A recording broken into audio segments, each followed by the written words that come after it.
बाप दादा जो बैठे में हैं पावर में, वो सीधे सीधे पूरी एक कम्युनिटी को बगैर डरे बगैर हिले हमारे हुजूर पाक सिस्टम के ऊपर ब्लास्फेमी कर सकते हैं। तो ये जो अब इनकी छोटी छोटी औलादें हैं, ये क्या हैं? ये राजा सिंह टाइप के लोग जो हैं, ये क्या हैं भाई? जाहिर सी बात है, इनके बाप दादा तो दिल्ली में बैठे हुए। ये जो बच्चे आ गए हैं छोटे छोटे, इनको मौका मिल गया है। ये सब कुछ जो कुछ भी हो रहा है, चाहे वो ज्ञानवापी मस्जिद को ले लीजिए आप, चाहे वो आप अजमेर की दरगाह को ले लीजिए, ये लोग क्या है, ये खुद कोई रिलीजन में बिलीव करने वाले लोग नहीं हैं। बदसूरत ये कम्युनिटी है, ये चंद मुट्ठी भर ये RSS भगवादारी बजरंग दल जो आज बीजेपी के थ्रू आके हमारे हुकूमत में बैठ गए हैं और इन्होंने मुल्क को पूरी तरीके से डोमिनेट कर लिया है। किस वजह से डोमिनेट कर लिया है कि इन्होंने जहनों को, जो कच्चे जहन है, आने वाली जो यंग जनरेशन है, उनके हाथ से पेन ले लिए और उनको तलवारें दे दी। तो सरासर हम तो देखिए, एक बात सुनिए, राजा सिंह है या इस तरह के अला बला बदतर दिन रात अब तो बहुत सुनने में आएगा, क्योंकि इनको हवा मिल रही है। ये गवर्नमेंट से बैकअप किए हुए लोग हैं, ये यूं ही उठ के नहीं आ गए हैं। अभी नुपुर शर्मा के साथ जो हुआ है, अभी तो हुआ नहीं है, अभी तो सिर्फ चल रहा है मामला कि क्या होगा। कल हमारे जो दोवल हैं, जो डिफेंस के हमारे फॉरेन कंट्रीज़ में जो रिप्रेजेंटेटिव हैं, उन्होंने भी कह दिया है कि जब वो फॉरेन कंट्रीज़ गए तो उनको जिस तरह की शर्मिंदगी का सामना करना पड़ा, आप सोचिए। तो उसके बाद वहाँ से शर्मिंदा होकर लौटे तो उनको इतनी खलबलाहट थी, उन्होंने कह दिया सख्त से सख्त कार्रवाई होनी चाहिए नुपुर शर्मा के खिलाफ। तो उनको ही लोगों ने ट्रोल करना शुरू कर दिया, अरे वो तो खुद बीजेपी के हैं। तो ये कैसी कौम है आप देखिए, ये कैसी मुट्ठी भर कम्युनिटी है, इसको हम कोई नाम नहीं दे सकते। हम इनको हिंदू नहीं कहते, क्योंकि हिंदूज बहुत अच्छे साउंड पीसफुल लोग होते हैं। हिंदूज जो है वो राम को मानने वाले लोग हैं, हिंदूज तो कृष्ण भगवान को मानने वाले लोग हैं। हम उनको कतई कुछ नहीं कह सकते, हम इज्जत करते हैं हर क्रिश्चियन की, हर हिंदू की, हर बौद्ध की, हर जैन की जो इस मुल्क में रहता है। ये जो मुट्ठी भर लोग आ गए, इनका ताल्लुक किसी रिलीजन से नहीं, ये एक्चुअली टेररिस्ट है। ये हर बार मूर्ति जो वो किसी मस्जिद में ही क्यों निकल जाती है? अगर आप कहते हैं कि ये मुल्क आपका है, as per the Hindutva ideology I am talking, अगर उनका ये मानना है कि ये एक हिंदुत्व का नेशन होना चाहिए, ये हिंदुत्व का मतलब के मुल्क होना चाहिए और इसीलिए मूर्ति निकल आती, अगर आप वाकई अपनी मूर्तियों को रिस्पेक्ट देना चाहते तो मुझे बताइए, कहीं से खोद के निकाल के किसी के नीचे से, किसी मस्जिद के नीचे से, कहीं किसी किले के नीचे से आप पूजा करेंगे? आप तो डिसरिस्पेक्ट कर रहे हैं अपनी मूर्तियों को। आप क्या बताना चाह रहे हैं कि आपकी मूर्तियों को आगे किसी ने मारा था, आपकी मूर्तियों को आगे किसी ने नीचे दबा दिया था? आप डिसरिस्पेक्ट कर रहे हैं। आपको तो चाहिए कि आप इज्जत से, जहां आपको मूर्ति अगर मिल भी रही है हकीकत में, तो निकालिए, उसके नाम पे एक मंदिर बनाइए, मंदिर में बहुत इज्जत के साथ उस मूर्ति को रख के उसकी पूजा कीजिए। आप दूसरों के घर में कब्जा करके क्यों रहना चाहते हैं? अगर आप डिग्निफाइड हैं तो आप अपना खुद का एक घर बना लीजिए, उसमें शान से कॉलर ऊंचा करके रहिए। ये तेरा मेरा करने से, किसी का नोच के खाने से, किसी का नोच के उजाड़ने से, ये तो कोई अच्छी बात नहीं। आपके भगवान तो खुद बहुत तकलीफ में होंगे, उन्हें अच्छा नहीं लग रहा होगा। वो तो चाह रहे होंगे कि अगर तुम मेरे असल भक्त हो तो मेरे नाम पे एक अलग से जमीन लो, पैसा खर्च करो, बल्कि अपने घर, कारोबार, अपनी प्रॉपर्टीज बेच देनी चाहिए जो हिंदुत्व आइडियोलॉजी के लोग हैं, और उन्हें शिव के नाम पे एक बढ़िया मंदिर बनाना चाहिए, वहां जाके पूजा करनी चाहिए। आप क्यों दूसरों की जगहों में घुस रहे हैं? ये तो उल्टा आपके लिए बेइज्जती की बात है। नुपुर शर्मा, मैंने आपसे पहले ही कहा, जो उसको सपोर्ट कर रहे हैं, इनको हमने कहा ना, दे आर शिट ईटर्स, मतलब हम फेडअप हो गए हैं इन लोगों से। और ये ज़्यादा नहीं है, अभी आप देखिए एक ट्रेंड चला दिया, बायकॉट कतर एयरवेज। मुझे एक बात बताइए, जिन लोगों ने ट्रेंड चलाया बाय गॉड, ये 1.5 लाख लोग जिन्होंने ट्विटर पे ट्वीट किया होगा, ये सारे सड़क छाप हैं, ये सारे रिक्शा पुलर्स हैं। इनको ये भी नहीं मालूम है कि ट्रेन में स्लीपर का टिकट लेके चढ़ना है। ये सब जनरल डिब्बे में टॉयलेट के पास बैठ के सफ़र करने वाले लोग हैं। ये कहते हैं कि बाइकॉट कतर एयरवेज। अच्छा, बाइकॉट वो भी एक ट्रोल हो गया कि मतलब कि हंसी आई, लोग हंस रहे थे। एक वासुदेव का नाम का आदमी है, आप उसकी हुलिया देखिए। अरे हमें इंसान को अपनी औकात में रहना चाहिए, हमें देखना चाहिए हम क्या बोल रहे हैं, हमारे अल्फाज हमारे पर्सनालिटी से मैच भी हो रहे हैं कि नहीं हो रहे हैं। तो बिला वजह अपनी हंसी उड़वाना, बिला वजह अपनी बेइज्जती करवाना, मैं तो कहती हूँ बीजेपी को चाहिए अपने जितने अंधभक्त हैं इन सबको जेल में डालो। जितने ऐसे वल्चर चैनल्स चल रहे हैं और जो डिबेट करते हैं इन चैनल्स पे बैठ के, जाहिल बिल्कुल इलिटरेट लोग, कोट पैंट पहन के बैठने से मुझे बताइए कि क्या आप बताएंगे कि कोई लिटरेट हो गया? आप कह सकते हैं कि ये कोट पैंट और टाई लगाए हुए तो ये पढ़े लिखे हो गए? नहीं। पढ़े लिखे होने के लिए जब जुबान खुलती है तो लॉजिक से बात करना ज़रूरी होता है। नुपुर शर्मा को उसकी की हुई ये ब्लास्फेमी की हरकत में अरेस्ट होना चाहिए और उसको सख्त से सख्त सज़ा होनी चाहिए, क्योंकि सिर्फ उसने एक कम्युनिटी को तकलीफ नहीं पहुंचाई है, पूरे मुल्क को, पूरी दुनिया के सामने शर्मिंदा किया है। इतनी शर्मिंदगी का हमको जो सामना करना पड़ा है, कायदे से बीजेपी गवर्नमेंट में बैठे हुए मोदी जी को फिल वक्त रिज़ाइन कर देना चाहिए। वेंकैया नायडू जो हमारे वाइस प्रेसिडेंट हैं, वो कतर में थे और वो एक डिनर पे इनवाइटेड थे। जैसे ही कतर की तरफ से इस ब्लास्फेमी के ख़िलाफ़ आवाज़ उठी तो उनका डिनर जो था वो कैंसिल कर दिया गया। सरासर ये हिंदुस्तान की, सरासर भारत की और इस मुल्क इंडिया की ये बहुत बड़ी इंसल्ट है। अब इस इंसल्ट का जिम्मेदार कौन है? बीजेपी। वैसे आजकल बीजेपी ने अपना नाम बदल लिया है, उन्होंने इसे BFG कर लिया है, भारतीय फ्रिंज पार्टी। उनका ये मानना है कि नुपुर शर्मा या इसके अलावा और भी जो 2-4 लोग उनके साथ शामिल हैं, जो अभी भी फिल वक्त भी मुस्तकिल कंटिन्यूसली आप ससन को निशाना बनाए जा रहे हैं और हमारे मुसलमानों के सेंटिमेंट्स हर दिन जिसे कहते हैं कि हर्ट हो रहे हैं, हमें तकलीफ़ पहुंच रही है। देखिए यहाँ पर अपना जिसे कहते हैं कि एहतजाज दर्ज कराने का जो मेन मकसद है वो ये है कि हम अपना एक मैसेज कन्वे करना चाहते हैं। प्रोटेस्ट तो पूरे हिंदुस्तान में हो रहे हैं, अल्हम्दुलिल्लाह, माशाल्लाह, हमारे भाई, हमारी कौम, हमारी उम्मत और उसके अलावा इस मुल्क में रहने वाले दूसरी कम्युनिटीज़ जो पढ़ी लिखी हैं, जो सुलझी हुई हैं, जो मानती हैं कि मुल्क की क्या अहमियत होती है, मुल्क की डिग्निटी और पैट्रियटिज़म क्या होता है, वो भी हमारा साथ दे रही हैं। हमें खुशी है इस बात की, क्योंकि यही तो हमारे इस मुल्क की खूबसूरती है। लेकिन देखिए, औरत होने के हिसाब से मेरी मूवमेंट, पूरी वुमेन इंडिया मूवमेंट की तरफ से हम आज ये बात यहाँ पर कतई बिल्कुल साफ तरीके से कन्वे करना चाहेंगे कि इस तरह की जो भी हरकतें हो रही हैं उसमें ऐसा नहीं है कि मुसलमान औरतें कहीं ना कहीं पीछे हैं। हम भी मुस्तकिल अपना एहतजाज दर्ज करवा रहे हैं, चाहे वो बात करके हो या प्रोटेस्ट की शक्ल में हो या नारेबाजी की शक्ल में हो, इसमें हम इंशाल्लाह पीछे नहीं हटेंगे।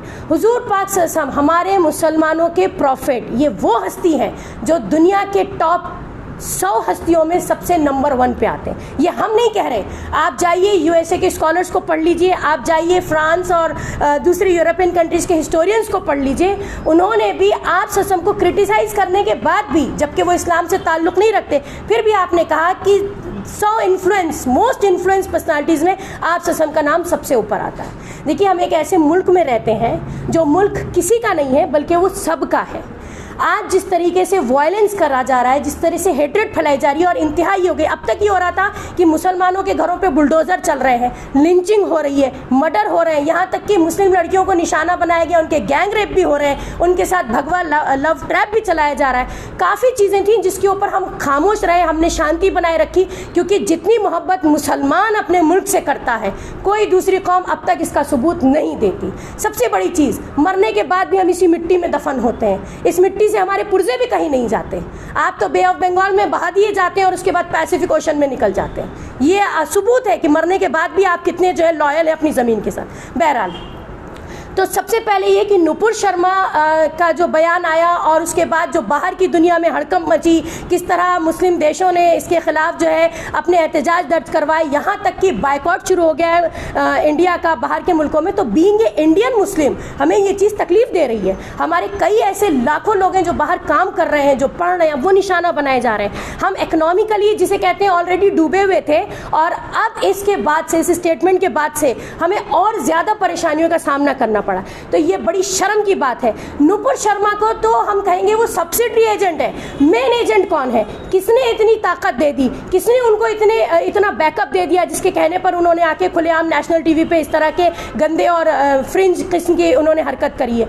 ऑब्वियसली बीजेपी पार्टी से ताल्लुक़ रखती हैं। बीजेपी का कहना है कि उन्होंने 6 साल के लिए उनको जो है अपनी पार्टी से निकाल दिया। गलत, हम बिल्कुल नहीं मानते। हम बीजेपी पे किसी तरीके से यकीन नहीं करते। ये सरासर झूठ है। ये अंदर अंदर सब मिले हुए हैं। आप देख लेना, जब ये मामला ठंडा हो जाएगा तो ये वही फ्रिंज एलिमेंट्स है जो वापस हमको जो है पार्लियामेंट में कहीं ना कहीं बैठे हुए नजर आएंगे।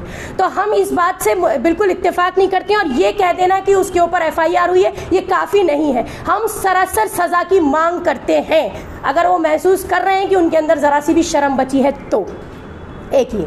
दूसरा, बहुत से अभी ऐसे लोग हैं जिन्हें हम गोबर भक्त भी कहते हैं, they are urine drinkers and shit eaters, कि वो साथ दे रहे हैं नुपुर शर्मा का, ये कह के कि कतई जो नुपुर शर्मा के साथ हो रहा है वो गलत है, और उससे क्या हो रहा है कि वायलेंस जो है वो थमने का नाम नहीं ले रहा। अब आप देखिए कि कानपुर में बहुत पीसफुल तरीके से हमारे लोग प्रोटेस्ट कर रहे थे। प्रोटेस्ट हमारा कॉन्स्टिट्यूशनल हक है, मरते दम तक हमसे ये कोई छीन नहीं सकता। हम इस मुल्क में जो इतना स्ट्रगल कर रहे हैं, बेसिकली हम कॉन्स्टिट्यूशन को बचाने की लड़ाई लड़ रहे हैं। तो पीसफुल तरीके से प्रोटेस्ट करने वालों को जो है पत्थरबाजी की गई, और उसके बाद जब ये वायलेंस बहुत ज़्यादा भड़क गया तो उसमें गिरफ्तारी भी जो है वो उन्हीं लोगों की हो गई जो बेचारे कतई किसी तरीके से किसी क्राइम में शामिल नहीं थे। तो आप ये देखिए कि नाइंसाफ़ी की हद कितनी दिन ब दिन बढ़ती जा रही है, यानी कि हम ही जो है मजलूम भी हैं और हमें ही जालिम भी ठहरा दिया जा रहा है। ये बहुत तकलीफदेह बात है। अब एक जो नुपुर शर्मा के केस में एक नई और ताज़ा जो न्यूज़ निकल के आई है, कल से ट्विटर के ऊपर ये बहुत ज़्यादा वायरल हो रही है कि नुपुर शर्मा के ऊपर FIR काटने के बाद कुछ ऐसे जर्नलिस्ट हैं जिसमें मुस्लिम के ही नाम ज़्यादा हैं, उनके ऊपर भी FIR की गई है। अब यहाँ पे जो है मकाम समझ में नहीं आता कि हम रोएं या हम हंसें। जर्नलिस्ट के ऊपर किसी तरह का FIR काटना कोई रीज़न नहीं बनता है। यानी नाइंसाफ़ी की हद ये देखिए कि जिन लोगों ने आवाज़ उठाई, जिन लोगों ने इस वायलेंस की शिकायत करी कि भाई ये गलत हो रहा है, इसे रोकना चाहिए, आपने उनको उल्टा कटघरे में खड़ा कर दिया, उनके खिलाफ FIR काट दी। तो जितने भी जर्नलिस्ट हैं, और वो बेहतरीन जर्नलिस्ट हैं, मैं नहीं कहती हूँ, आप सोच रहे होंगे कि मेरी कम्युनिटी के शायद इसलिए मैं ये कहना चाहूँगी कि वो बेहतरीन है। आप दूसरे लोगों से पूछ लीजिए जो कंट्री के इंटेलेक्चुअल्स हैं। मैं यहाँ पे बात उन लोगों की कर रही हूँ, मैं यहाँ पे उन लोगों को इंक्लूड कर रही हूँ जो इंटेलेक्चुअल्स हैं, पढ़े लिखे हैं, सुलझे हैं, और जो ह्यूमन काइंड और ह्यूमन बीइंग की कैटेगरी में आते हैं। मैं वल्चर से, मैं बीस्ट से और मैं अंधभक्तों से कतई बात नहीं कर रही हूँ। तो हमारा पैगाम जो है हमारी देश में रहने वाले उन साउंड लोगों से है, पीसफुल लोगों से है, जो कंट्री की साख बचाने में लगे रहते हैं। तो ये चाहिए, हम इस बात से सहमत नहीं है कि नुपुर शर्मा को 6 साल के लिए निलंबित किया गया है और उसके ऊपर सिर्फ FIR कटे। हम सज़ा की मांग करते हैं सरासर। उसके बाद दूसरा मुद्दा जो है वो यहाँ पे ये है कि जिस तरह से कानपुर वायलेंस हुआ, कोई एक ऐसी वीडियो नहीं है जो वायरल ना हुई हो, जो लोगों तक ना पहुंची हो। यानी कि जाहिल से जाहिल जो है वो भी वीडियो देख रहे हैं और वो भी समझ रहे हैं कि वायलेंस करने वाले कौन हैं और वायलेंस बर्दाश्त करने वाले कौन हैं। मुस्तकिल एक पर्टिकुलर कम्युनिटी को निशाना बनाया जा रहा है। आप देखिए कल आपके कोल्लार में, कर्नाटका में क्रिश्चियंस को निशाना बनाया गया। एक बहुत बड़ा स्टैचू था जीसस का, जिसे तोड़ दिया गया और घुस के नन्स को मारा गया। उसके बाद हमारे कुछ क्रिश्चियंस प्रीस्ट थे, उनको उनके घरों में जाके मारा गया। बात हिंदू मुस्लिम क्रिश्चियंस की हरगिज़ नहीं है। बात यहाँ पे क्या है, RSS versus common citizen. Hindustan जो है वो किसका है? हिंदुस्तान यहाँ पे रहने वाले कॉमन सिटीजन का है। हिंदुस्तान किसका है? किसानों का है, लेबरर्स का है, मजलूम औरतों का है। किसान या इस मुल्क में जिसने हिस्सा लिया इसको आज़ाद कराने के लिए, देखिए हमारे नाम, हमें प्रूफ देने की ज़रूरत नहीं, हमें कागज़ दिखाने की ज़रूरत नहीं। हमारा नाम इंडिया गेट पे लिखा हुआ है। जिसको प्रूफ चाहिए जाके इंडिया गेट पे नाम पढ़ ले, उसको पता चल जाएगा कि किसने कितना खून बहाया और किसने कितना पानी बहाया और किसने कितनी माफिया मांगी। बीजेपी का तो हमेशा से शेवा रहा, इनके बाप दादा सावरकर के टाइम से यही करते आए हैं। ये पहले जो है चाटुकारिता करते हैं, ये गद्दारी करते हैं, उसके बाद ये माफ़ी लेके चले आते हैं। मेरी समझ में नहीं आता आखिर हिंदुस्तान की जनता इनको कब तक माफ़ करती रहेगी। इनकी इस बेकार की हरकतों से, इनकी इस फजूल की हरकतों से, गुंडागर्दी से, गवर्नमेंट नहीं है बल्कि हुंडी गवर्नमेंट हमें कहना चाहिए, क्रिमिनलाइज्ड लोग जो है वो सैफ्रनाइजेशन के नाम पे जिस तरह का वायलेंस इस मुल्क में फैला रहे हैं। सोशली हम लोग डिस्टर्ब हो चुके हैं, पीस ऑफ माइंड चला गया है, बच्चों की एजुकेशन छीन ली जा रही है, आम आदमी महफूज नहीं है, इज्जत महफूज नहीं है, जान महफूज नहीं है, आम आदमी के सर्वाइवल मुश्किल हो गया है, स्ट्रगल करना पड़ रहा अपने लाइवलीहुड के लिए। आखिर ये गवर्नमेंट कहाँ जा रही है? और आज जो सबसे बदतरीन दिन दिखाया कि दूसरी देशों को जब बाइकआउट शुरू हुआ तो आप माफ़ी भी मांग रहे हैं। अभी तो एक चीज़ देखिए, 12-13 मुल्क हैं जिन्होंने सिर्फ एक स्टेटमेंट पास किया तो आप माफ़ी मांगने की नौबत पे आ गए। जो 57 मुल्क अगर आवाज़ उठा देंगे तो आप कहाँ स्टैंड करेंगे? हम नहीं चाहते कि हमारा मुल्क सफ़र हो, हम चाहते हैं कि सरासर जिसने जुर्म किया है वो बीजेपी है और सज़ा जो है वो बीजेपी गवर्नमेंट को मिलनी चाहिए। इसके अलावा हमारा एक मुद्दा जो और है आज यहाँ पे बात करने का, वो है कटिहार बिहार में कुछ दिनों पहले मायनूर नाम की एक बच्ची जिसके साथ गैंगरेप होता है, गैंगरेप होने के बाद बहुत ब्रूटल तरीके से उसका मर्डर किया जाता है। उसमें अब तक वाहिद एक इंसान अरेस्ट हुआ है। जिस घर में उस बच्ची के साथ ये ज़्यादती हुई थी, वहाँ के एक दो शायद लोग हैं, उनमें कोई एक फीमेल मतलब के पर्सनालिटी भी हैं जिनके ख़िलाफ़ एक्शन हुआ। एक्शन में क्या हुआ है कि सिर्फ बहुत ही टेम्परेरी और फॉर्मेलिटी के तौर पे एक गिरफ्तारी हुई है। देखिए, इस मुल्क में हर दिन क्राइम का रेट बढ़ता जा रहा है। हर 16 मिनट पर एक रेप होता है। हम माइनूर के लिए ही आवाज़ क्यों उठा रहे हैं? ऐसा नहीं है। हमने आज तक पिछले 4 से 5 सालों में हर उस बच्ची के लिए, हर उस औरत के लिए आवाज़ उठाई है, चाहे वो किसी भी कम्युनिटी से हो, किसी भी कास्ट से हो, किसी भी लैंग्वेज की बोलने वाली हो। आखिर हम इतने दरिंदे कैसे हो गए हैं? हम ऐसी अथॉरिटीज़ में रह रहे हैं, हम ऐसे स्टेट में रह रहे हैं जहाँ पर बैठे हुए लोग पावर में जो है, उन्हें इंसानियत नाम से कोई मतलब ही नहीं रह गया है। उन्हें कोई फिक्र नहीं रह गई कि इस तरह के कानून बनाए जाएँ कि आखिर इसकी रोकथाम हो। देखिए, क्राइम होगा, क्राइम हो रहा है। अब ये कहा जाता है, जो गोबर भक्त हैं वो हमसे ये बहस करते हैं कि और भी मुल्कों में क्राइम होता है। ठीक है, क्राइम होता है, लेकिन क्राइम को रोकने के लिए कानून भी तो बनता है। ये वो मुल्क हो गया है जहां बिल्कुल जंगल राज है। 2014 से किसी भी क्राइम के लिए कोई नया कानून नहीं बना।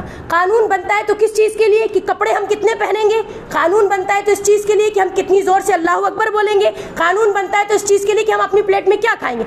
शर्म आनी चाहिए बीजेपी गवर्नमेंट को।